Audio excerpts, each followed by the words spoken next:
ചാമുണ്ടിക്കുന്ന് വിഷ്ണുമൂർത്തി ചാമുണ്ടി ദേവസ്ഥാനം കളിയാട്ട മഹോത്സവം സമാപിച്ചു. വിവിധ തെയ്യങ്ങൾ കെട്ടിയാടി. ചാമുണ്ടിക്കുന്ന് ശ്രീ വിഷ്ണുമൂർത്തി ചാമുണ്ടി ദേവസ്ഥാനം കളിയാട്ട മഹോത്സവം ഭക്തിയുടെ നിറവിൽ നടന്നു. ആദ്യ ദിനത്തിൽ പൊട്ടൻ ദൈവം അരങ്ങിലെത്തി. രണ്ടാം ദിനത്തിൽ ചാമുണ്ടേശ്വരി അരങ്ങിലെത്തി ഭക്തമാനസങ്ങളെ അനുഗ്രഹിച്ചു. തുടർന്ന് വിഷ്ണുമൂർത്തി ഗുളികൻ എന്നീ തെയ്യങ്ങൾ കെട്ടിയാടി.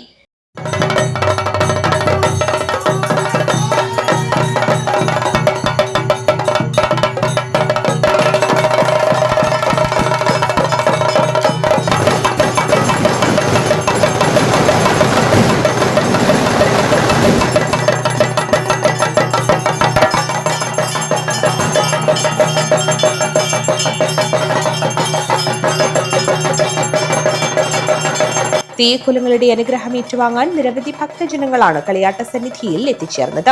വിളക്കിലരി ചടങ്ങോടുകൂടിയാണ് കളിയാട്ട മഹോത്സവത്തിന് സമാപനം കുറിച്ചത്.